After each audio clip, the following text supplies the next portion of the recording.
Hello everyone, my name is Nidhi Verma and welcome to PT NEET. जो chapter हम लोग का चल रहा था वो था cell cycle and cell division. Basic चीज हम लोगों ने कर लिया था कि सेल साइकिल के कितने पार्ट्स होते हैं। हम लोगों ने इंटरफेस को डिटेल में कर लिया था। जो आज की क्लास में अपन को स्टार्ट करना है वो करना है एम फेज से। एम फेज बचेगा, इसके बाद आपका म्यूसिस बचेगा। एम फेज मतलब इक्वेशनल डिवीजन, म्यूसिस मतलब आपका रिडक्शनल डिवीजन। हर एक चीज आपको समझ में आ जाएगी। देखो एनसीईआरटी लेकर के बैठना, लेकिन इस जो अभी सेल डिवीजन का आगे वाला पार्ट आएगा ना, इसको हम लोग थोड़ा कॉपी पे बनाते हुए चलेंगे और आपको सिर्फ रफली अपने दिमाग में डालना है कि प्रोफेज में क्या हो रहा है, मेटाफेज में क्या हो रहा है, एनाफेज में क्या हो रहा है, टेलोफेज में क्या हो रहा है। एंड गारंटीड यहाँ का आपको यहीं पे हो जाएगा। ठीक है, यहाँ पे पढ़ोगे यहीं पे आपको लर्न हो जाएगा। फिर कुछ इंपॉर्टेंट लाइंस होती है, क्योंकि देखो इस चैप्टर, हर चैप्टर में वैसे ऐसा है, लेकिन इस चैप्टर में थोड़ा लाइन आपको ध्यान देने वाली है, क्योंकि बहुत थोड़ा सा चेंज करेंगे और आपका स्टेटमेंट चेंज हो जा रहा है। प्रोफेज में थोड़ा सा चेंज लाएंगे, आपका मेटाफेज आ जा रहा है, क्योंकि कंडेंसेशन कहां से स्टार्ट हो रही है, क्वेश्चन पूछा जाएगा तो आंसर इज प्रोफेज। बट अगर क्वेश्चन में ये हो गया कि कब कंडेंसेशन कंप्लीट हो चुकी है, तो आपका आंसर आएगा मेटाफेज। इसलिए थोड़ा मोड़ा ध्यान देना पड़ेगा। बाकी सबसे पहले आपको रफली डायग्राम याद करना पड़ेगा कि अच्छा प्रोफेज में क्या हो रहा है, मेटाफेज में क्या हो रहा है, एनाफेज में क्या हो रहा है, टेलोफेज में क्या हो रहा है। उसके बाद हम लोग सारी लाइन को डिटेल में करेंगे। एनसीईआरटी साथ लेके बैठना, बट उसके साथ साथ एक पेन पेपर भी आज की क्लास में लेके बैठना। और जब भी इस चैप्टर को रिवाइज करो, आपके पास एक पेपर होना चाहिए, एक पेन होना चाहिए। ठीक है, यहीं पे आपको क्या एक सेल साइकिल बनानी है, उसमें आपको बताना है कि G1 में क्या होता है, S में क्या होता है, G2 में क्या होता है।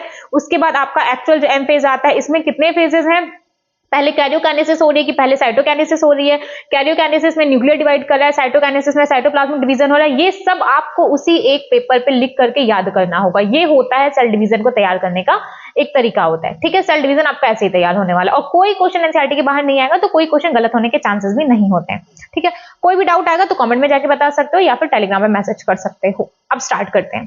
देखो पहला क्या लिखा गया है, एम फेज। एम फेज को क्या बोलते हैं कि मोस्ट ड्रामेटिक पीरियड होता है। अब भाई ड्रामेटिक क्यों बोला जा रहा है? ड्रामेटिक इसलिए बोला जा रहा है कि पहले क्या होता है, हम लोग इसमें क्या देखेंगे कि पहले आपका ये बाहर की आउटर मेम्ब्रेन है, फिर आपका न्यूक्लियर मेम्ब्रेन है। हम लोग क्या देखेंगे कि न्यूक्लियर मेम्ब्रेन थी पहले, अच्छी खासी थी। फिर हम लोग क्या देखेंगे एम फेज में कि पहले ये न्यूक्लियर मेम्ब्रेन गायब होगी, फिर ऑर्गेनेल्स गायब होंगे, फिर धीरे धीरे जैसे जैसे फेजेस आगे बढ़ता जाएगा तो हम लोग क्या देखेंगे कि न्यूक्लियर मेम्ब्रेन वापस से अपीयर हो जा रही है। क्रोमोसोम कंडेंसेशन होता है, फिर क्रोमोसोम वापस से डीकंडेंस हो जा रहा है। मतलब जो चीज पहले थी अल्टीमेटली भी वैसे आ रही है, बट बीच में कई सारे चेंजेस हुए। तो इसीलिए इसको बोला जाता है, एम फेज को क्या बोला जाता है कि most dramatic period of the cell cycle. सबसे ज्यादा ड्रामा आपका सेल साइकिल का एम फेज में होता है, involving a major reorganisation of virtually all component of the cell. सारे जितने भी कंपोनेंट्स होते हैं सेल के, उनका रीऑर्गेनाइजेशन होता है इसमें। Since the number of the chromosome in the parent and the progeny cell is the same, so it is also called the equational division. ये बात याद रखिएगा कि जब हम लोग पढ़ेंगे क्या, जब हम लोग पढ़ेंगे एम फेज, इसमें हम लोग क्या देखते हैं कि ये आपका कैसा है, ये है आपका इक्वेशनल डिवीजन। ठीक है, ये क्या है आपका इक्वेशनल डिवीजन। अब आपको नाम से ही समझ में आ रहा है कि इक्वेशनल डिवीजन क्यों बोला जा रहा है। इक्वल होगा, कुछ तो इक्वल होगा। तो हम लोग क्या देखने, एक सेल होती है, एक सेल में डिवीजन होता है, दो सेल बन गई। हम लोग हमेशा से यही सेल डिवीजन में समझते आए। मान लो ये आपकी पेरेंट सेल है, क्या है ये आपकी पेरेंट सेल है। पेरेंट सेल में मान लो था आपका 2n थी। जब डिवीजन होगा, डिवीजन के बाद भी इसकी प्लाइडी 2n ही रहेगी। कितनी रहेगी? 2n ही रहेगी। तो जितना यहां पे था उतना ही यहां पे भी आ गया। इसीलिए यहां पे लिखा गया है कि जो क्रोमोसोम के नंबर है वो पेरेंट सेल हो या प्रोजेनी हो, पेरेंट सेल हो या प्रोजेनी हो, दोनों में ही पेरेंट सेल क्रोमोसोम सेम रहेगा। ठीक है, क्या लिखा गया है कि number of the chromosome in the parent and the progeny cell is the same, so M phase is also called the equational division. इसलिए एम फेज को इक्वेशनल डिवीजन बोला जा रहा है। क्यों? क्योंकि अगर पेरेंट था जो आपका, वो डिप्लॉयड था, उसमें 2n थे क्रोमोसोम नंबर, जितने क्रोमोसोम नंबर उसमें होंगे, अगर उसमें 46 क्रोमोसोम है तो उसके बाद जो डॉटर सेल बनेगी उसमें भी उतने ही क्रोमोसोम रहेंगे, 46 उतने ही रहेंगे। क्रोमोसोम नंबर में कोई चेंज नहीं आता। इसलिए एम फेज को क्या बोला जाता है, एम फेज को इक्वेशनल डिवीजन बोला जाता है। तो हम लोगों ने कौन कौन सी इंपॉर्टेंट लाइन देखी है, देखो सबसे पहला क्या है कि मोस्ट ड्रामेटिक पीरियड है सेल साइकिल का। उसके बाद क्या है कि जो क्रोमोसोम नंबर है पेरेंट का और प्रोजेनी का, दोनों ही इक्वल रहेगा आफ्टर डिवीजन। जितना क्रोमोसोम नंबर पेरेंट का है डिवीजन से पहले, आफ्टर डिवीजन उतना ही क्रोमोसोम नंबर दोनों डॉटर सेल्स में जाएगा। ठीक है, उतना ही जाएगा। ओके, इतना समझ में आ गया। इसीलिए एम फेज को क्या बोलते हैं, इक्वेशनल डिवीजन बोला जा रहा है। नेक्स्ट लाइन लिखा गया है कि through for convenience mitosis has been divided into 4 stages of the nuclear division। मतलब जब हम लोग माइटोसिस देखेंगे, माइटोसिस में हम लोग क्या देखते हैं, देखो माइटोसिस मियोसिस में कंफ्यूज मत होना। ये जो माइटोसिस है ना, इसी को इक्वेशनल डिवीजन कहते हैं। एम फेज माइटोसिस, इसी को इक्वेशनल डिवीजन कहते हैं। जब मियोसिस पढ़ोगे तो मियोसिस में क्या देखोगे, मुझे किस तरीके से याद था, मेरा सिंपल सा था कि माइटोसिस है, उसमें सब कुछ आसान आसान आसान है, वो माइटोसिस है, इक्वेशनल डिवीजन है, माइटोसिस पहले आता है, ठीक है। और जो मियोसिस आ रहा है, ठीक है, मियोसिस आ रहा है वो उसमें बहुत लंबा चलेगा, उसमें 2 बार साइकिल चलती है, ठीक है। रफली ऐसे ही याद रखा था मैंने, आप भी ऐसे कर सकते हो। मियोसिस में 2 बार डिवीजन होगा, सॉरी मियोसिस को रिडक्शनल डिवीजन कहते हैं, वहां पे क्रोमोसोम नंबर हाफ हो जाएंगे, बट जो माइटोसिस है उसको इक्वेशनल डिवीजन बोला जाता है, इसलिए इसको याद रखिएगा कि माइटोसिस ही आपका क्या होता है, इक्वेशनल डिवीजन होता है। आफ्टर डिवीजन क्रोमोसोम नंबर आपके सेम रह रहे हैं। माइटोसिस में हम लोगों ने क्या देखा था, जब डिवीजन होता है तो पहले आपका न्यूक्लियस डिवाइड करेगा, उसके बाद आपका साइटोप्लाज्म डिवाइड करेगा, करेक्ट। जब न्यूक्लियस डिवीजन कर रहा था तो इसको बोला जाता है कैरियोकाइनेसिस। क्या देखा था हम लोगों ने, कैरियोकाइनेसिस पढ़ा था, अरे भाई नहीं याद है, थोड़ा भी नहीं याद है क्या। ये देखो, M phase start with the nuclear division, M phase start होता है न्यूक्लियर डिवीजन से। न्यूक्लियर डिवीजन मतलब जब आपके न्यूक्लियस डिवाइड करेगा, और कितने स्टेजेस में डिवाइड करेगा, 4। कौन कौन सा, prophase, metaphase, anaphase and telophase. कौन कौन सा, prophase, metaphase, anaphase and telophase, correct. पहले एम फेज में क्या हुआ, पहले आपका न्यूक्लियस डिवाइड कर दिया, अब न्यूक्लियर डिवाइड कर दिया, अब एक सेल में आपके 2 न्यूक्लियस आ गए, ठीक। अब क्या होगा, अब सेल डिवाइड करेगी, ठीक है। एक सेल में 2 न्यूक्लियस क्या रह सकते हैं, नहीं, cytoplasmic nucleo cytoplasmic ratio disturb हो जाएगा। तो अब क्या करेगा, अब यहाँ पे 2 ये अलग अलग सेल्स बना देंगी, क्या 2 अलग अलग सेल्स बना देंगी जिसके पास अपना न्यूक्लियस होगा। अब किस तरीके से साइटोकाइनेसिस हुआ ये सब हम लोग अभी आगे इस क्लास में देखेंगे। तो देखो सेल साइकिल में क्या है, ये अपनी सेल साइकिल है, कहां से स्टार्ट हुई, G1 S G2, उसके बाद कैरियोकाइनेसिस आएगा, ये जो ब्लू कलर का दिख रहा है ये कैरियोकाइनेसिस, एंड देन आपका साइटोकाइनेसिस। कैरियोकाइनेसिस में न्यूक्लियर डिवाइड करेगा, कितने stages, 4, prophase, metaphase, anaphase, telophase, prophase, metaphase, anaphase, telophase, then आपका साइटोकाइनेसिस होगा। पहले न्यूक्लियर डिवाइड करेगा, एक सेल में 2 न्यूक्लियस आ जाएगी, इसके बाद आपका साइटोप्लाज्मिक डिवीजन होगा, अब आपके 2 अलग अलग सेल्स बन जाएंगी। समझ में आ गया। जहां भी ना समझ में आए, हमारा लाइफ तो चल नहीं रहा है, तो आप क्या ही कर सकते हो, जहां भी ना समझ में आए मुझे कमेंट में बता दिया करो, वहां पे या तो हम आंसर कर देंगे, अदरवाइज देखेंगे क्या ज्यादा इजी रहता है कि आपको किस तरीके से एक्सप्लेन किया जा सकता है, ठीक है। तो क्या लिखा गया है, it is also called equational division through for the convenience mitosis has been divided into 4 stages of nuclear division. 4 stages होती है न्यूक्लियर डिवीजन की। क्या बोलते हैं न्यूक्लियर डिवीजन को, karyokinesis. And it is very essential to understand that cell division is a progressive process and very clear cut lines can not be drawn between the various stages. ये बहुत ज्यादा important line है, इसको याद रखिएगा कि जो सेल डिवीजन होता है वो प्रोग्रेसिव प्रोसेस है। सेल डिवीजन प्रोग्रेसिव प्रोसेस है, प्रोग्रेसिव का मतलब कंटिन्यूअसली चल रहा है, थोड़े टाइम के लिए भी ऐसा नहीं है कि 2 सेकंड था 1 सेकंड था रुक गया, रुका कहीं नहीं है, कंटिन्यूअसली चल रहा है। इसलिए वी कैन नॉट से clear cut lines can not be drawn. यहां पे लिखा गया है कि can not be drawn between the various stages, जो भी अलग अलग स्टेज है न्यूक्लियर डिवीजन की 4 स्टेजेस, कौन सी, प्रोफेज, मेटाफेज, एनाफेज, टेलोफेज, ठीक है। क्या अब यहाँ पे ये लिखा गया है, क्या हम लोग बता सकते हैं कि कब प्रोफेज खत्म हुआ है, कब मेटाफेज स्टार्ट हुआ है, कब एनाफेज खत्म हुआ, कब टेलोफेज स्टार्ट हुआ? देन आंसर इज नो, हम नहीं बता सकते। क्यों नहीं बता सकते? क्योंकि cell division is a progressive process. Progressive means कि कंटिन्यूअसली चल रहा है, क्लियर कट लाइन ड्रॉन नहीं है कि कब प्रोफेज खत्म हुआ। सिर्फ हम लोग गेस कर सकते हैं कि अच्छा क्रोमोसोम का कंडेंसेशन स्टार्ट हुआ है तो मतलब आपका प्रोफेज चल रहा है। आपके क्रोमोसोम इक्वेटर पर आ गए हैं, अगर माइक्रोस्कोप में हम लोग देखेंगे, हम लोग को दिख रहा है क्रोमोसोम सारे इक्वेटर्स पे अलाइन है, तो हम लोग को क्या लगता है, अच्छा ठीक है चलो मेटाफेज चल रहा है। देखते हैं सेंट्रोमेयर की स्प्लिटिंग हो गई है, जो डॉटर क्रोमोसोम्स थे वो दोनों पोल्स पे चले गए, तो अच्छा ठीक है अपना एनाफेज चल रहा है। न्यूक्लियर मेम्ब्रेन रीअपीयर दिख रही है तो मतलब अपना टेलोफेज चल रहा है। क्या क्लियरली दिखता है? तो आंसर रहेगा नहीं, क्लियरली नहीं दिखाई देता है। क्यों नहीं दिखाई देता? तो उसका जवाब भी दिया गया है, क्योंकि जो आपका सेल डिवीजन है वो प्रोग्रेसिव प्रोसेस है, कंटिन्यूअसली चलने वाला प्रोसेस है, रुकता नहीं है। इसलिए we can not draw a line between various stages, ठीक है। हम एक लाइन नहीं ड्रॉ कर सकते, ये लाइन बहुत इंपॉर्टेंट है, इसलिए मैंने आपको अच्छे तरीके से एक्सप्लेन किया। अब एक बार बताओ, एम फेज में जब कैरियोकाइनेसिस हुआ, ठीक है, पहले कैरियोकाइनेसिस होगा फिर साइटोकाइनेसिस होगा।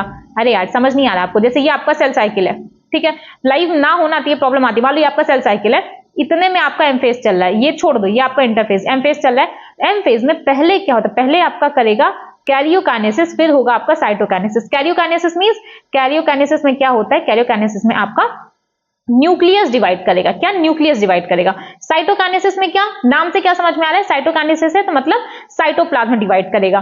तो जब एम फेज होता है, एम फेज शुरू होता है तो पहले आपका न्यूक्लियस डिवाइड करता है, और जब न्यूक्लियस डिवाइड करेगा तो उसकी 4 स्टेजेस है। कौन कौन सी? Prophase, metaphase, anaphase and telophase. Prophase, metaphase, anaphase and telophase. Cell division एक प्रोग्रेसिव प्रोसेस है, इसलिए हम एक क्लियर कट लाइन नहीं ड्रॉ कर सकते कि कब प्रोफेज खत्म हुआ है, कब आपका मेटाफेज स्टार्ट हुआ है। किसी भी फेज के बीच में हम लोग क्लियर कट लाइन नहीं ड्रॉ कर सकते।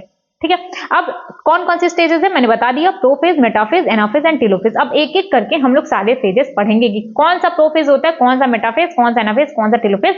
और मैंने क्लास के स्टार्टिंग में ही आपको बताया था कि पहले हम लोग रफली समझेंगे। तो देखो, मान लो ये क्या है, ये आपकी सेल है। ठीक, सेल के अंदर क्या है, सेल के अंदर अपना न्यूक्लियस है। ठीक है, सेल के अंदर न्यूक्लियस है, इसके अंदर आपके इस तरीके से क्रोमैटिन्स पड़े होते हैं। क्या है? क्रोमैटिन। अब हम लोगों ने एक चीज देखा था, एस फेज में देखा था कि सेंट्रियोल डुप्लीकेट किया था। सेंट्रियोल क्या था? एनिमल सेल में था, मेम्ब्रेन बाउंडेड नहीं होता है, देखा था। सेंट्रियोल डुप्लीकेट कर दिया, मतलब टोटल कितने सेंट्रियोल हो गए? टोटल 2 सेंट्रियोल्स हो गए। सेंट्रोसोम के अंदर 2 सेंट्रियोल प्रेजेंट होते हैं ना, 2 सेंट्रियोल प्रेजेंट होते हैं ना। ठीक है, ये सब आपको समझ आना चाहिए बहुत अच्छे तरीके से। ठीक है, ये अपना था, सेल है, सेल के अंदर न्यूक्लियस है, न्यूक्लियस के अंदर आपका क्रोमैटिन प्रेजेंट है, यहाँ पे आपके 2 सेंट्रियोल डुप्लीकेट होकर प्रेजेंट है, प्लस यहाँ पे आपके ऑर्गेनेज भी प्रेजेंट होते हैं, ईआर हो गया, गोल्जी बॉडी हो गया, न्यूक्लियर मेम्ब्रेन, न्यूक्लियस, ये सब आपका यहाँ पे प्रेजेंट होगा। एक नॉर्मल सेल जैसी होती है ना, वैसा ही आपकी सेल यहाँ पे है, बस क्या सेंट्रियोल डुप्लीकेट हो गया। इसके बाद क्या होता है, जब आता है आपका प्रोफेज, जब आता है आपका प्रोफेज, तो प्रोफेज में क्या होता है, बेसिकली प्रोफेज में जो बाहर आउटर मेम्ब्रेन है वो आपकी रहेगी, बट जो न्यूक्लियर मेम्ब्रेन है ना, ये आपकी डिसअपियर होना स्टार्ट कर देगी। क्या करना स्टार्ट कर देती है? न्यूक्लियर मेम्ब्रेन आपकी डिसअपियर होना स्टार्ट कर देती है। ये जो आपको हल्का कट दिख रहा है, ये मैंने सिर्फ आपको समझाने के लिए किया कि न्यूक्लियर मेम्ब्रेन डिसअपियर होना स्टार्ट कर दी, और जो आपके यहाँ पे ये दिख रहे थे ना, जो आपके सेंट्रोसोम्स थे, ये पोल्स की तरफ मूव करना स्टार्ट कर देते हैं। कहां? पोल्स की तरफ मूव करना स्टार्ट कर देते हैं, और ये पोल से पहुंच जाएंगे, फिर वहां से एस्ट्रल रेज निकालते हैं। देखो, अब ये जब पोल्स की तरफ मूव करेंगे तो कहां पहुंच गए? ये पोल से पहुंच जाते हैं। बहुत अच्छे तरीके से समझिएगा। ठीक है, पोल से पहुंच गए। इसके बाद क्या होता है, यहां से एस्ट्रल रेज निकलती हैं, एस्ट्रल रेज निकलती हैं। एस्ट्रल रेज किसकी बनी होती है? ट्यूबुलिन प्रोटीन की। आपके एनसीईआरटी में नहीं लिखा है, but astral rays tubulin protein की बनी होती है। कुछ एस्ट्रल रेज आपस में कंटिन्यू करके क्या बना देती हैं? स्पिंडल फाइबर बना देती हैं। क्या बना दी? स्पिंडल फाइबर बना दी। इसी एस्ट्रल रेज, स्पिंडल फाइबर और सेंट्रोसोम को आपस में मिला के क्या बोला जाता है? Mitotic apparatus. Mitotic apparatus. मैंने अभी तक क्या क्या बोला? मैंने बोला एक नॉर्मल सेल है, ठीक है, उसमें आपका न्यूक्लियस है, न्यूक्लियस के अंदर आपका क्रोमैटिन प्रेजेंट है। ठीक है, न्यूक्लियस के अंदर क्रोमैटिन प्रेजेंट है। उसके अलावा साइटोप्लाज्म में आपका सेंट्रोसोम प्रेजेंट है, जो कि डुप्लीकेट हुआ था। कहां डुप्लीकेट हुआ था? एस फेज में डुप्लीकेट हुआ था। इतना सिंपल से समझ में आ गया। इसके बाद जब आपका पहला स्टेज आता है कैरियोकाइनेसिस का, that is the prophase. Prophase में क्या होता है कि पहले तो आपका न्यूक्लियर मेम्ब्रेन डिसअपियर होना स्टार्ट होती है, खत्म नहीं हुई है, याद रखिएगा, कंप्लीट डिसअपियर नहीं हुई है, डिसअपियर होना स्टार्ट करती है। और क्या हुआ? जो आपके सेंट्रोसोम थे वो आपके पोल्स पे जाना स्टार्ट कर देते हैं, और क्या बनाने लगते हैं? माइटोटिक एपरेटस बना देते हैं। माइटोटिक एपरेटस कैसे बनाए? जब आपके सेंट्रोसोम पोल्स पे पहुंचे, यहां से इन्होंने निकाली एस्ट्रल रेज। क्या निकाली? Astral rays. एस्ट्रल रेज, कुछ एस्ट्रल रेज कंटिन्यू करके क्या बना देती है? Spindle fibre. और स्पिंडल फाइबर, एस्ट्रल रेज और सेंट्रोसोम मिला के बना देते हैं माइटोटिक एपरेटस। ठीक है, ये रही बात, बाहर की बात, साइटोप्लाज्म की बात। अब ये जो न्यूक्लियर मेम्ब्रेन डिसअपियर है, इसके अंदर क्या होता है? इसके अंदर आपका जो क्रोमोसोम था ना, उसका कंडेंसेशन स्टार्ट हो जाता है। जो क्रोमैटिन था, क्रोमैटिन का कंडेंसेशन स्टार्ट हो जाता है। कंडेंसेशन मींस आप सिंपल लैंग्वेज में समझो, सुलझना शुरू कर देता है। यहां पे आपको दिख रहा होगा कि क्रोमैटिन थ्रेड इस तरीके से उलझा हुआ है। अब यहां पे वो सुलझना शुरू करेगा। ठीक है, यहां पे क्या किया? सुलझना शुरू कर दिया। ठीक है, कंडेंसेशन स्टार्ट हो गई। इसके बाद आता है आपका मेटाफेज। मेटाफेज, अब मेटाफेज में क्या होता है? मेटाफेज आ गया। अब मेटाफेज में क्या होता है? न्यूक्लियर मेम्ब्रेन कंप्लीटली गायब हो जाएगी। ठीक है, न्यूक्लियर मेम्ब्रेन कंप्लीट गायब हो जाती है, और ये आपका क्रोमोसोम है। ठीक है, न्यूक्लियर मेम्ब्रेन कंप्लीट गायब हो जाती है। और एक बात मैंने आपको बोला था कि मान लो ये अगर आपका क्रोमोसोम है, ठीक है, क्रोमोसोम के दोनों क्रोमैटिड्स आपस में किससे अटैच होते हैं? दोनों क्रोमैटिड्स किससे अटैच हैं? जिससे अटैच होते हैं, जो दोनों क्रोमैटिड्स को आपस में जोड़ के रखता है, वो स्ट्रक्चर होता है सेंट्रोमियर। अगर आपको याद हो तो वो स्ट्रक्चर होता है कौन सा? सेंट्रोमियर। और इसी सेंट्रोमियर के ऊपर डिस्क लाइक स्ट्रक्चर होता है, जिसको कहते हैं काइनेटोकोर। डिफरेंस याद रखिएगा, काइनेटोकोर डिस्क लाइक स्ट्रक्चर है। कहां प्रेजेंट होता है? सेंट्रोमियर के ऊपर। सेंट्रोमियर क्या है? सेंट्रोमियर वो जगह है, वो पॉइंट होता है जो दोनों क्रोमैटिड्स को आपस में जोड़ के रखता है। तो मैंने क्या बोला? जैसे बता दो ये आपका है, ये आपका क्रोमोसोम है, तो दोनों क्रोमैटिड्स को आपस में जोड़ के जो रखेगा उसको बोला गया सेंट्रोमियर। क्या बोला गया? उसको सेंट्रोमियर बोला गया। और सेंट्रोमियर के ऊपर जो डिस्क लाइक स्ट्रक्चर होता है इसको बोला जाता है काइनेटोकोर। काइनेटोकोर। अगर सवाल में ये पूछा जाए कि जो स्पिंडल फाइबर निकले सेंट्रोमियर से, सॉरी सेंट्रियोल से, वो किससे आके अटैच होते हैं? वो सेंट्रोमियर से आके अटैच होते हैं? नहीं, वो काइनेटोकोर से अटैच होते हैं। काइनेटोकोर क्या था? सेंट्रोमियर के ऊपर का डिस्क लाइक स्ट्रक्चर था। इतना समझ में आ गया? तो ये जो डिस्क लाइक स्ट्रक्चर है ना, यहीं से आपके स्पिंडल फाइबर आके अटैच होते हैं। तो ये जो आपके पोल्स पे गए सेंट्रोसोम, जो आपके पोल्स पे गए सेंट्रोसोम, यहां से जब आपके स्पिंडल फाइबर निकले, जब स्पिंडल फाइबर निकले तो ये क्या किए? ये इस काइनेटोकोर से अटैच होकर के, जो क्रोमोसोम में सेंट्रोमियर के ऊपर डिस्क लाइक स्ट्रक्चर था काइनेटोकोर, उसके ऊपर अटैच होकर के सारे क्रोमोसोम को इक्वेटर पर ला दिए, इक्वेटर पे अरेंज कर दिए। ठीक है, इक्वेटर पर अरेंज कर दिए। समझ जाना, इसके अंदर दो सिलेंड्रिकल स्ट्रक्चर है, मैंने परपेंडिकुलर बना दिया, दो सिलेंड्रिकल स्ट्रक्चर्स है। ठीक है, मैंने क्या बोला? सबसे पहले क्या था? नॉर्मल सेल थी, न्यूक्लियस, न्यूक्लियर मेम्ब्रेन, हर चीज थी वहां पे। ठीक है, हर चीज थी वहां पे। सेंट्रोसोम डुप्लीकेट हो चुके थे, कहां? साइटोप्लाज्म में। कौन सी फेज में? एस फेज में। तो जब पहली फेज आई उसमें क्या हुआ? उसमें एक तो आपका न्यूक्लियर मेम्ब्रेन का डिसअपियर होना स्टार्ट कर दी, क्रोमोसोम का कंडेंसेशन होना स्टार्ट हो गया, और जो सेंट्रोसोम जो कि डुप्लीकेट हुए थे एस फेज में, वो पोल्स पे जाना शुरू कर देते हैं और क्या निकालते हैं? Aster rays. कुछ एस्टर रेज आपस में मिलकर के बना देती हैं स्पिंडल फाइबर, और अल्टीमेटली फॉर्मेशन हो जाता है माइटोटिक एपरेटस का। ठीक है, तो प्रोफेज में क्या क्या हुआ? प्रोफेज में एक तो आपकी न्यूक्लियर मेम्ब्रेन डिसअपियर होना स्टार्ट हुई, क्रोमोसोम का कंडेंसेशन होना स्टार्ट हुआ, और यहाँ पे कुछ जो ऑर्गेनेल्स होते हैं ना, ईआर, गोल्गी बॉडी, ये सब डिसअपियर हो जाता है। अब अगर क्वेश्चन में ये पूछा जाए कि न्यूक्लियर मेम्ब्रेन कंप्लीट डिसअपियर कब हुई है, प्रोफेज या metaphase, then answer is metaphase. Metaphase में न्यूक्लियर मेम्ब्रेन नहीं दिखाई देती, कंप्लीटली डिसअपियर हो गई, और जो कंडेंसेशन था क्रोमोसोम का वो भी कंप्लीट कहां होता है? वो भी आपका मेटाफेज में आके कंप्लीट होता है। ठीक है, और जो स्पिंडल फाइबर निकले थे सेंट्रोसोम से, जो स्पिंडल फाइबर निकले थे सेंट्रोसोम से, वो काइनेटोकोर से आके अटैच होकर के क्रोमोसोम को इक्वेटर पे लाके लगा देते हैं। ठीक है, सारे क्रोमोसोम आपके इक्वेटर पे आके अरेंज हो जाते हैं, मतलब एक बीच की लाइन पे आके अरेंज हो जाते हैं। इतना हुआ आपका मेटाफेज में।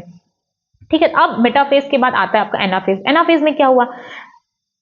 यहां पे थे आपके सेंट्रोसोम। ठीक है, यहां पे आपका क्या था? यहां पे आपका सेंट्रोसोम था। ठीक है, सेंट्रोसोम क्या करता है? जो जैसे मान लो ये आपका क्रोमोसोम है,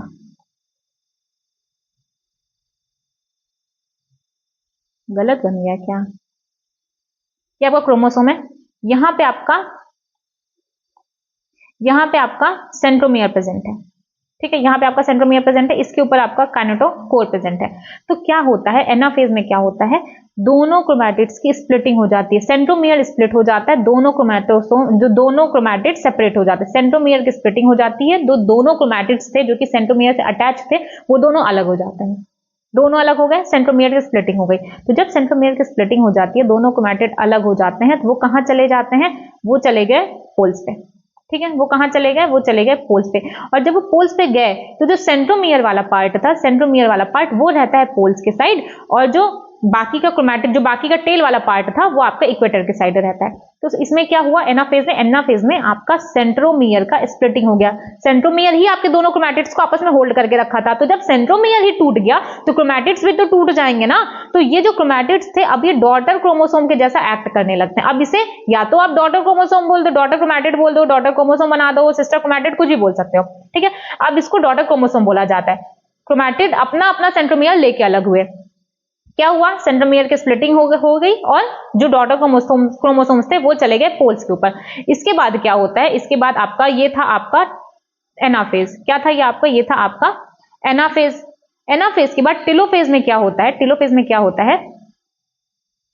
जो क्रोमोसोम का कंडेंसेशन हुआ था ना, वो वापस से अपनी आइडेंटिटी खो करके वापस से क्लस्टर के फॉर्म में अरेंज होने लगते हैं। ठीक है, क्लस्टर के फॉर्म में अरेंज होने लगते हैं। न्यूक्लियर मेम्ब्रेन रीअपियर हो जाती है, बाकी के ऑर्गेनेल्स भी रीअपियर हो जाते हैं, मतलब जितनी चीजें गायब हुई थी वो सब यहाँ पे आके अरेंज हो जाता है। ठीक है, और क्लस्टर्स दोनों अलग अलग पोल्स पे आ गए।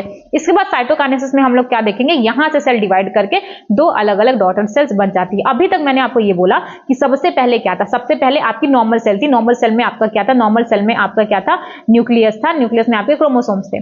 ठीक है, इतना समझ में आ गया, इतनी चीजें थी, और प्लस सेंट्रियोल था जो कि डुप्लीकेट हुआ था। तो प्रोफेज में क्या होता है, प्रोफेज में न्यूक्लियर मेम्ब्रेन का डिसअपियर होना स्टार्ट हो जाता है, न्यूक्लियर मेम्ब्रेन डिसअपियर होना शुरू हुई, क्रोमोसोम का कंडेंसेशन होना स्टार्ट हो गया। दो चीज हो गई, जो सेंट्रोसोम थे वो पोल्स की तरफ जाने लगते हैं और निकालते हैं एस्टर रेज, एस्टर रेज कुछ कंटिन्यू करके स्पिंडल फाइबर का फॉर्मेशन बनाती है, अल्टीमेटली आपका माइटोटिक एपरेटस बन जाता है। अगर क्वेश्चन में आए कि माइटोटिक एपरेटस का फॉर्मेशन कहां हुआ, देन आंसर इज प्रोफेज। क्या, प्रोफेज में होता है। इसके बाद आता है मेटाफेज, जो कंडेंसेशन शुरू हुआ था प्रोफेज में, जो न्यूक्लियर मेम्ब्रेन डिसअपियर होना शुरू हुई थी प्रोफेज में, वो आकर के यहाँ पे कंप्लीट हो जाता है। Nuclear membrane complete disappear and plus और क्या हुआ था, क्रोमोसोम का कंडेंसेशन भी यहाँ पे कंप्लीट हो जाता है।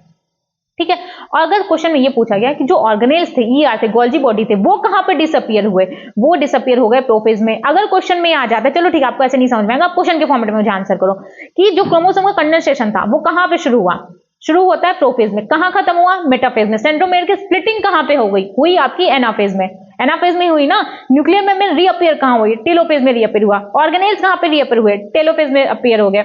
उसके बाद क्या ये स्टेटमेंट सही है कि स्पिंडल फाइबर अटैच होते हैं आकर के सेंट्रोमेयर से, स्टेटमेंट इज राइट और रॉन्ग? तो आपका आंसर आना चाहिए कि स्टेटमेंट आपका गलत है। जो स्पिंडल फाइबर अटैच होते हैं वो काइनेटोकोर से आके अटैच होते हैं। क्या एम फेज में, क्या माइटोसिस में सेंट्रोमेयर की स्प्लिटिंग होती है? आंसर हाँ, होती है स्प्लिटिंग। लेकिन जब हम लोग म्यूसिस देखेंगे तो वहां पे हम लोग देखेंगे जो म्यूसिस फर्स्ट होता है वहां पे सेंट्रोमेयर की स्प्लिटिंग नहीं होती है। ये चीज हम लोग तब देखेंगे। फिलहाल आप इतना देखो कि सेंट्रोमेयर की स्प्लिटिंग हो रही है, सेंट्रोमेयर की स्प्लिटिंग हो रही है। इतना समझ में आ गया कि सेंट्रोमेयर की स्प्लिटिंग कहां हुई है, आपकी एनाफेज में हुई है। कौन सी ऐसी फेज थी जहां पे क्रोमोसोम इक्वेटर पे आके अलाइन हो गए? मेटाफेज। कौन सी ऐसी फेज थी जहां पे मार्फोलॉजी पढ़ना सबसे आसान था क्रोमोसोम की? एक बात बताओ, जब यहाँ पे क्रोमोसोम का कंडेंसेशन स्टार्ट हुआ, क्रोमोसोम कंप्लीटली कहाँ पे कंडेंस हो गए? मेटाफेज में। तो अगर सवाल में पूछा जाए कि मार्फोलॉजी कहाँ पे पढ़ना इजी था, मार्फोलॉजी, क्रोमोसोम की मार्फोलॉजी पढ़ना कहाँ पे इजी था, तो आंसर आएगा मेटाफेज। मेटाफेज में क्रोमोसोम की मार्फोलॉजी का पढ़ना बहुत ईजी था। ठीक है, इतना समझ में आ गया। अब हम लोग देखते हैं, देखो प्रोफेज में क्या है, फटाफट से देखते हैं। Prophase which is the first stage of the karyokinesis of mitosis. Mitosis की पहली फेज होती है prophase.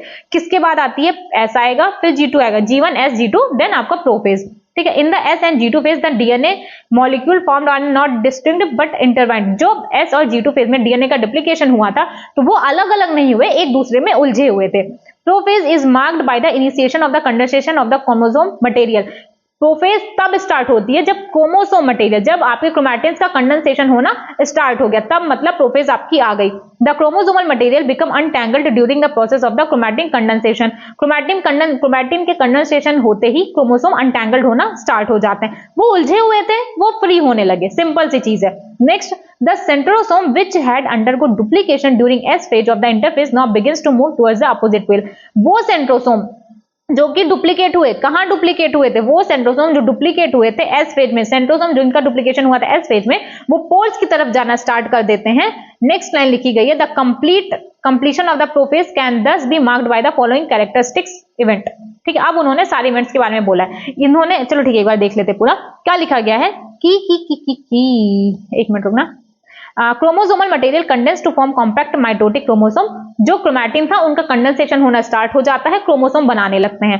Chromosome are seen to be composed of two chromatids attached together at the centromere. Chromosome कैसे दिखते हैं? कुछ इस तरीके से, दो सिस्टर क्रोमैटिड 1 और 2 किससे अटैच है? कौन सिस्टर क्रोमैटिड्स को जोड़ के रखा है? तो जो जोड़ के रखा है इसको बोला जाता है, क्या बोला जाता है? इसको बोलते हैं सेंट्रोमियर। ये देखना बहुत बच्चों को कंफ्यूजन बना रहता है ताउम्र कि सेंट्रोमियर क्या था। ठीक है ना, तो क्या है, कौन जोड़ के रखता है? सेंट्रोमियर। कौन जोड़ के रखा? सेंट्रोमियर। कौन जोड़ के रखा? सेंट्रोमियर। क्रोमोसोम का कंडेंसेशन कहां स्टार्ट हुआ? प्रोफेज में हुआ। नेक्स्ट लाइन लिखी गई है, ये लाइन याद रखिएगा। ये सेंट्रोसोम जो कि डुप्लीकेट हुए थे इंटरफेज में, एस फेज में, वो मूव कर देते हैं अपोजिट पोल्स पे। ठीक है, सेल के अपोजिट पोल्स पे जाना स्टार्ट कर देते हैं। हर एक सेंट्रोसोम से माइक्रोट्यूब्यूल्स रेडिएट होती है जिसको एस्टर बोला जाता है। दो एस्टर्स आपस में मिलकर के स्पिंडल फाइबर बनाती है एंड अल्टीमेटली माइटोटिक एपरेटस का फॉर्मेशन करती है। ठीक है, इसके बाद एक लाइन और लिखी गई है कि cells at the end of the prophase when viewed under the microscope do not show Golgi complex, endoplasmic reticulum, nucleolus and the nuclear envelope। ये सारी चीजें नहीं दिखाई देती हैं। तो बेसिकली प्रोफेज में आपका क्या क्या हुआ? देखो, प्रोफेज में आपके क्रोमोसोम का कंडेंसेशन होना स्टार्ट हुआ, न्यूक्लियर मेम्ब्रेन डिसअपियर होना शुरू हुई। बाकी के जो ऑर्गेनेल्स थे डिसअपियर हो गए। इसके अलावा जो सेंट्रोसोम था जो कि डुप्लीकेट हुआ था एस फेज में, वो पोल्स की तरफ मूव होना स्टार्ट कर देता है और माइक्रोट्यूब्यूल्स निकलती हैं। उन माइक्रोट्यूब्यूल्स को एस्टर बोला जाता है और वही एस्टर रेज अगर आपस में कंटिन्यू कर जाती हैं तो उसको बोलते हैं स्पिंडल फाइबर। अब ultimately spindle fibre, astral rays और सेंट्रोसोम मिला करके बनते हैं आपके माइटोटिक एपरेटस। ठीक है, इतना समझ में आ गया। नेक्स्ट आता है आपका मेटाफेज। मेटाफेज में क्या क्या है? The complete disintegration of the nuclear envelope. जब न्यूक्लियर इन्वेलप कंप्लीट डिसइंटीग्रेट हो गई, मतलब आपका क्या आ गया? क्या आ गया? आपका मेटाफेज आ गया। क्या आ गया? मेटाफेज आ गया। ठीक है, hence the chromosome are spread through the cytoplasm of the cell. आपकी न्यूक्लियर मेम्ब्रेन कंप्लीट डिसअपियर हो गई। ठीक है, मतलब आपका मेटाफेज आ गया। अब जो क्रोमोसोम है, जब न्यूक्लियर इन्वेलप ही नहीं है तो क्रोमोसोम तो पूरा साइटोप्लाज्म में बिखरे रहेंगे ना, क्योंकि जो बाउंड्री थी वो तो गायब हो गई। By this stage condensation of the chromosome is completed. Finally जो क्रोमोसोम का कंडेंसेशन स्टार्ट हुआ था प्रोफेज में, वो अब जाके कंप्लीट हो जाता है। They can be observed clearly under the microscope. अब उनको माइक्रोस्कोप में इजीली देखना पॉसिबल है।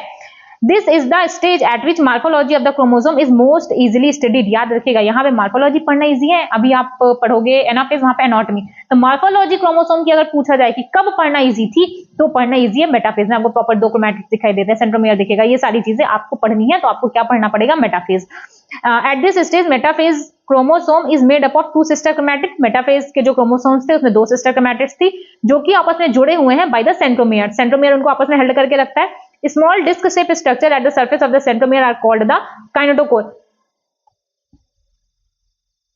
क्रोमोसोम 2 सिस्टर क्रोमैटिड्स आपस में जुड़े हैं सेंट्रोसोम से। सेंट्रोसोम के ऊपर 2 डिस्क शेप लाइक स्ट्रक्चर जिसको बोला क्या जा रहा है? काइनेटोकोर। काइनेटोकोर वो जगह होती है जहां से आपका स्पिंडल फाइबर अटैच होता है। क्या अटैच होता है? स्पिंडल फाइबर अटैच होता है। तो क्या लिखा गया है? These structures serves as the site for the attachment of spindle fiber to the chromosome that are moved into the position at the center of the cell. वही बोला जा रहा है कि ये काइनेटोकोर वो जगह होती है जहां से आपका स्पिंडल फाइबर आकर के अटैच होता है। Hence the metaphase is characterized by the all chromosome coming to lie at the equator with one chromatid of each chromosome connected by its kinetochore to spindle fiber from one pole and its sister chromatid connected by its kinetochore to spindle fiber from the opposite pole. इतने जो गाथा इन्होंने लिखी ना, इसमें इन्होंने सिर्फ इतना लिखा है कि हम लोगों ने क्या देखा कि सेंट्रोसोम आपके पोल्स पे चले गए।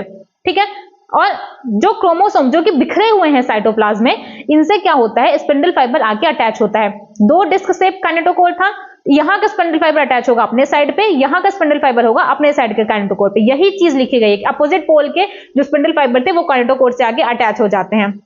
नेक्स्ट लाइन लिखा गया है एंड कहां पे अलाइन हो जाते हैं? मेटाफेजिक प्लेट पे। ठीक है, The plane of the alignment of the chromosome at the metaphase is referred to as the metaphasic plate. The key features of the metaphase are. सबसे पहला की फीचर क्या है? देखो, अगर पूछा जाए कि क्रोमोसोम का कंप्लीट डिसइंटीग्रेशन कहां हुआ है, क्या आएगा आंसर? मेटाफेज। मॉर्फोलॉजी पढ़ना कहां पे इजी था? मेटाफेज में। अब जो इंपॉर्टेंट लाइन है वो देख लो, spindle fibre attach to kinetochore of the chromosome. Spindle fibre kinetochore से अटैच होते हैं। याद रखना, सेंट्रोमियर से अटैच नहीं हो रहे हैं, काइनेटोकोर से अटैच हो रहे हैं। Chromosome are moved to spindle equator. Chromosome equator पे मूव कर जाते हैं और अलाइन कर देते हैं कहां पे? मेटाफेजिक प्लेट में। ये जो क्रोमोसोम इक्वेटर पे आके लग रहे हैं, इसी को मेटाफेजिक प्लेट बोल रहे हैं। इसी को मेटाफेजिक प्लेट बोला जा रहा है। ठीक है, इसी को मेटाफेजिक प्लेट बोलते हैं। Through spindle fibre to the both pole. अलग अलग पोल्स से, दोनों पोल्स से स्पिंडल फाइबर अटैच होते हैं काइनेटोकोर से, और वो कहां पे क्रोमोसोम को लाके अलाइन कर देते हैं? मेटाफेजिक प्लेट या इक्वेटर पे बोल सकते हो आप। ठीक है, इसके बाद आता है आपका एनाफेज। एनाफेज में क्या है? At one set of the anaphase, each chromosome arranged at the metaphasic plate is split simultaneously, and the 2 daughter chromatids, now referred to as daughter chromosome of the future daughter nuclei, begin their migration towards the opposite pole. हो इतनी बड़ी line में क्या बोल दिया? देखो, इसमें ये चीज बोली गई है कि आपके आकर के अटैच हो गए। ठीक है, यहां से सेंट्रोसोम से आपके निकले स्पिंडल फाइबर अटैच हो गए काइनेटोकोर से। काइनेटोकोर से अटैच हो गए। अब क्या होता है? अब एक एक थोड़ा थोड़ा लाइन पढ़ेंगे। Each chromosome arranged at the metaphasic plate is split simultaneously. जो मेटाफेजिक प्लेट पे क्रोमोसोम आके अरेंज्ड हुआ, ये अब साथ साथ अलग होना स्टार्ट हो जाती है। And the 2 daughter chromatid now refer to as daughter chromosome. जैसे ये आपका क्रोमोसोम है। ठीक है, अब अगर इसमें इस तरीके से सेपरेशन होगा तो डॉटर क्रोमैटिड ऐसे ही तो निकलेगी। तो ये जो डॉटर क्रोमैटिड निकली, इसको डॉटर क्रोमोसोम बोला जा रहा है। इसी को डॉटर क्रोमोसोम बोला जा रहा है। कहां मूव करना स्टार्ट कर दी? अपोजिट पोल पे। यहाँ पे था, ये सब इक्वेटर पे अरेंज्ड है। अब ये पोल्स पे मूव करना स्टार्ट कर दी। ये देखो यहाँ इक्वेटर पे था, ठीक है, ये डॉटर क्रोमैटिड्स या इसी को डॉटर क्रोमोसोम बोल दो, ये कहाँ मूव होना स्टार्ट कर दी, पोल्स की तरफ। अब आपको एक चीज दिख रही है कि जो सेंट्रोमियर वाला पार्ट है, सेंट्रोमियर वाला पार्ट ये कहाँ पे है, सेंट्रोमियर वाला पार्ट आपके है पोल्स की साइड, और जो टेल है वो पीछे पे है, ठीक है। यही लाइन यहाँ पे लिखी गई है, क्या लिखी गई है भाई, देखो, as each chromosome moves away from the equatorial plate, जैसा कि हम देख रहे हैं कि सारे क्रोमोसोम इक्वेटोरियल प्लेट से मूव कर रहे हैं। Centromere of the each chromosome remain directed towards the pole, जो सेंट्रोमियर है, जो सेंट्रोमियर है, सेंट्रोमियर ये पोल्स की तरफ डायरेक्टेड है। याद रखना कि क्वेश्चन स्टेटमेंट में आ सकता है कि सेंट्रोमियर किधर डायरेक्टेड था, सेंटर के साइड, इक्वेटर के साइड या फिर पोल्स के side, then answer is pole के साइड डायरेक्टेड था। And hence at the leading edge with the arms of the chromosome trailing behind, जो लीडिंग एज था, जो पूंछ वाला पार्ट था, क्रोमैटिड वाला पार्ट था सेंट्रोमियर के अलावा, वो पीछे था, ठीक है, पीछे के साइड था। This anaphase stage is characterized by the following key event. First, centromere की स्प्लिटिंग होती है, दूसरा क्रोमैटिड आपके पोल्स पे चले गए, क्रोमैटिड पोल्स पे चले गए, ठीक है। अब आता है आपका टेलोफेज। टेलोफेज में क्या है, at the beginning of the final stage of karyokinesis, कौन सा आपका है, टेलोफेज, ठीक है। जो एनाफेज है ना वो शॉर्टेस्ट होता है, एनाफेज आपका शॉर्टेस्ट फेज होता है, एनाफेज आपका शॉर्टेस्ट फेज होता है, शॉर्टेस्ट होता है, ठीक है। That is telophase the chromosome that have reached their respective poles, जो कि क्रोमोसोम अपने रिस्पेक्टिव पोल्स पे पहुंच गए, अब डीकंडेंस होते हैं और अपनी आइडेंटिटी लूज कर देते हैं, अपनी इंडिविजुअलिटी लूज कर देते हैं। जैसे हम लोगों ने क्या देखा था, प्रॉपर हम लोगों ने इस तरीके का क्रोमोसोम देखा, ठीक है। अब ये अपनी आइडेंटिटी लूज कर देंगे और क्लस्टर के फॉर्म में अरेंज होने लगेंगे, क्लस्टर के फॉर्म में अरेंज होने लगेंगे। The individual chromosome can no longer be seen, अब हमें अलग अलग क्रोमोसोम नहीं दिखाई देगा, अब हमें क्रोमैटिन मटेरियल दिखाई देगा, जो हम लोग जहां से शुरू किए थे ना, जो क्रोमैटिन मटेरियल देखे थे, नेटवर्क था, अब हम लोग को वही वापस से दिखाई देने लगेगा। नेक्स्ट लाइन लिखा गया, no longer be seen and each set of the chromatin material tends to collect at the each of the two poles. Daughter chromatids आपके पोल्स पे आ गए, अब पोल्स पे आने का वो अपनी इंडिविजुअलिटी खो दिए, क्लस्टर के फॉर्म में अरेंज हो गए, तो कहां अरेंज हुए, पोल्स पे तो अरेंज हुए, अब न्यूक्लियर मेम्ब्रेन वापस से रीअपियर हो जाएगी। क्या कौन कौन सा स्टेजेस आई, पहला क्या था, chromosome cluster at the opposite spindle poles and their identity is lost as discrete elements. Chromosome clusters opposite pole से बनने लगे और जो क्रोमोसोम था वो अपनी इंडिविजुअलिटी खो देता है और क्या बनाने लगता है, क्रोमैटिन नेटवर्क बनाने लगता है। Nuclear envelope develop around the chromosome, nuclear envelope reappear हो जाती है और दो डॉटर न्यूक्लियाई भी आपको देखने को मिलेंगे, कहां पे, ईच पोल पे, और जो बाकी के ऑर्गेनेल्स थे वो सारे भी रीअपियर हो जाते हैं। देखो मेरे साथ साथ बोलो, प्रोफेज में क्या क्या हुआ, प्रोफेज में जो क्रोमैटिन था उसका कंडेंसेशन स्टार्ट हुआ, ठीक है, क्रोमैटिन का कंडेंसेशन स्टार्ट हुआ, न्यूक्लियर इन्वेलप डिसअपियर होना शुरू हो गई, जितने भी ऑर्गेनेल्स थे वो सारे डिसअपियर हो गए, ठीक है। जो सेंट्रोसोम जो कि डुप्लीकेट हुए थे एस फेज में, वो पोल्स पे जाना स्टार्ट कर देते हैं और माइक्रोट्यूब्यूल्स रेडिएट करते हैं, जिसको एस्टर रेज बोला जाता है। एस्टर रेज से निकलती है स्पिंडल फाइबर और ये आपस में मिलकर क्या बना देते हैं, माइटोटिक एपरेटस। मेटाफेज में मार्कोलॉजी पढ़ना बहुत इजी थी, क्यों पढ़ना इजी थी, क्योंकि इस वक्त पे जो क्रोमोसोम का कंडेंसेशन था वो कंप्लीट हो चुका, क्रोमोसोम का कंडेंसेशन कंप्लीट हो गया। अब हमें प्रॉपर क्रोमोसोम दिखाई देता है जिसमें दो क्रोमैटिड्स हैं और दोनों क्रोमैटिड्स को आपस में जोड़ के रखने वाला स्ट्रक्चर होता है सेंट्रोमियर, और सेंट्रोमियर के ऊपर डिस्क शेप स्ट्रक्चर होता है जिसको बोलते हैं काइनेटोकोर, और इसी काइनेटोकोर के ऊपर आपका स्पिंडल फाइबर आके अटैच होता है। और क्रोमोसोम जो कि साइटोप्लाज्म में बिखरे हुए थे, क्यों बिखरे हुए हैं, क्योंकि न्यूक्लियर इन्वेलप आपकी डिसअपियर हो चुकी है, कंप्लीट डिसअपियर हो चुकी, तो क्रोमोसोम जब न्यूक्लियर इन्वेलप ही नहीं रहा, न्यूक्लियर मेम्ब्रेन ही नहीं रहेगी, तो क्रोमोसोम जो कि न्यूक्लियस के अंदर थे वो तो साइटोप्लाज्म में बिखर गए, अब उनको हमें सेट करना है इक्वेटोरियल प्लेट पे। कैसे सेट होगा, तो जो स्पिंडल फाइबर निकलता है सेंट्रोसोम से वो आकर के लगता है काइनेटोकोर से। किसके काइनेटोकोर से, हर एक क्रोमोसोम के काइनेटोकोर से लाके लगता है और सारे क्रोमोसोम को इक्वेटोरियल प्लेट, मेटाफेजिक प्लेट पे लाके अलाइन कर देता है, ठीक है। इसके बाद आता है आपका एनाफेज। एनाफेज में क्या होता है कि सेंट्रोमियर की स्प्लिटिंग हो जाती है, जो क्रोमैटिड्स थे, डॉटर क्रोमैटिड्स, इसी को अब डॉटर क्रोमोसोम बोला जाता है, ये अपने रिस्पेक्टिव पोल्स पे चले जाते हैं। टेलोफेज में क्या होता है, टेलोफेज में जो डॉटर क्रोमैटिड्स हैं, डॉटर क्रोमोसोम्स हैं, वो अपनी इंडिविजुअलिटी खो देते हैं और वापस से क्रोमैटिन नेटवर्क बनाने लगते हैं, न्यूक्लियर इन्वेलप रीअपियर हो जाती है, ऑर्गेनेल्स रीअपियर हो जाते हैं और दोनों पोल्स पे क्लस्टर हमें दिखने लगता है। ये दिख रहा है, दोनों पोल्स पे हमें क्लस्टर दिखने लगता है, 1 and 1 दोनों पोल्स पे क्लस्टर दिखने लगा। अब क्या करना है, ठीक है, अब हमें सिंपली सेल को डिवाइड कर देना है। न्यूक्लियर डिवाइड हो चुका, अब सेल को डिवाइड करना है। पहला एम फेज था, एम फेज कैसा था, M phase most dramatic period था क्या था? माइटोसिस था। क्या था? रिडक्शनल या इक्वेशनल? इक्वेशनल डिवीजन था। कितनी स्टेजेस? 4। कौन कौन सी? Prophase, metaphase, anaphase and telophase. Prophase, metaphase, anaphase and telophase. ठीक है। अगर क्वेश्चन पूछा जाए कि मार्फोलॉजी पढ़ना किसमें इजी है, किसमें हम लोग क्रोमोसोम की मार्फोलॉजी की स्टडी करते हैं, आंसर आएगा मेटाफेज। कौन सा ऐसा फेज है जिसमें सेंट्रोमियर की स्प्लिटिंग होगा आपका एनाफेज। कौन सा ऐसा फेज है जहां पे क्रोमोसोम्स अपनी इंडिविजुअलिटी लॉस्ट कर देते हैं, आपका आंसर होगा एनाफेज। टेलोफेज, यहां पे आपको बोलना चाहिए कि टेलोफेज होगा। ठीक है। कंप्लीट डिसइंटीग्रेशन कहां पे हो गया न्यूक्लियर एनवेलप का? आपका कहां पे हो गया था? कहां पे? मार्क हो, जैसे कंप्लीटली न्यूक्लियर एनवेलप डिसअपियर होगी तुरंत मतलब मेटाफेज स्टार्ट हो गई है। क्रोमोसोम का कंडेंसेशन कहां कंप्लीट हुआ? मेटाफेज में स्टार्ट हुआ। ऑर्गेनेल्स कहां पे डिसअपियर हो गए? प्रोफेज में डिसअपियर हो गए। ठीक है, इतना सब समझ में आ गया। सेंट्रोमियर की स्प्लिटिंग कहां हो रही है? एनाफेज में स्प्लिटिंग हो रही है। तो ये सब बेसिक सी चीजें इतने तरीके से आपको भी पता होना चाहिए। अब आएगा साइटोकाइनेसिस। न्यूक्लियर डिवाइड कर दिया, अब आएगा साइटोप्लाज्मिक डिवीजन। ठीक है, साइटोकाइनेसिस क्या लिखा गया है इसमें? देखो, mitosis accomplishes not only the segregation of the duplicated chromosome into daughter nuclei। Mitosis में हम लोग सिर्फ न्यूक्लियस का डिवीजन ही नहीं पढ़ते, but the cell itself is divided into 2 daughter cell. हम लोगों ने क्या देखा? अपने 2 क्रोमोसोम्स बन गए, डॉटर क्रोमोसोम्स बन गए। क्या एम फेज में सिर्फ कैरियोकाइनेसिस है? नहीं, एम फेज में अपना साइटोकाइनेसिस भी है, सेल भी डिवाइड करेगी by the separation of cytoplasm called the cytokinesis. Cytoplasm division करेगा जिसको साइटोकाइनेसिस कहते हैं। At the end of which cell division get completed, और इसी के बाद आपकी सेल डिवीजन कंप्लीट होगी। सेल डिवीजन में सिर्फ कैरियोकाइनेसिस नहीं होता, सेल डिवीजन में साइटोकाइनेसिस भी होता है। बशर्ते पहले आपका कैरियोकाइनेसिस होगा, पहले आपका न्यूक्लियस डिवाइड करेगा, उसके बाद जाकर के आपका साइटोप्लाज्म डिवाइड करेगा। इन द एनिमल सेल, यहां से याद रखिएगा, एक बात की है इन्होंने एनिमल सेल की, उसके बाद इन्होंने बात की है प्लांट सेल की, दोनों में अलग अलग होगा। In animal cell animal cell में क्या लिखा गया? In animal cell this is achieved by the appearance of the furrow in the plasma membrane. एक बात बताओ, जो एनिमल सेल है उसमें प्लाज्मा मेम्ब्रेन की बात क्यों की गई, सेल वॉल की बात क्यों नहीं की गई? क्योंकि एनिमल सेल में सेल वॉल नहीं होती है, प्लाज्मा मेम्ब्रेन होती है। और एक बात और याद रखना कि जो सेल वॉल होती है बहुत हार्ड होती है। ठीक है, बहुत हार्ड होती है। तो जो एनिमल सेल है वहां पे फरो बनती है प्लाज्मा मेम्ब्रेन में। The furrow gradually deepens and ultimately join in the centre dividing the cell cytoplasm into the 2। क्या गा दिया? देखो, जैसे ये आपकी सेल है, ठीक है, ये आपकी सेल है, तो जो फरो बनती है ये बाहर से अंदर की तरफ बढ़ती है और धीरे धीरे धीरे धीरे धीरे धीरे ये आकर के आपस में मिल जाती है। जब आपस में आके मिल गई तो 2 सेल बन जाएगी, आपस में आके मिल जाएगी तो सेपरेट नहीं कर देगी, ये अलग हो जाएगा, ये अलग हो जाएगा। तो जो एनिमल सेल है, एनिमल सेल में डिवीजन कैसा होता है? एनिमल सेल में आपका सेल फरो बनता है, सेल फरो बनता है, सेल फरो बन गया। ठीक है, सेल फरो बन गया, और फरो किसमें बना? एनिमल सेल में। कैसा होता है? सेंट्रीपिटल। सेंट्रीपिटल का मतलब यहां से सवाल आ सकता है, सेंट्रीपिटल का मतलब पेरीफेरी टू सेंटर।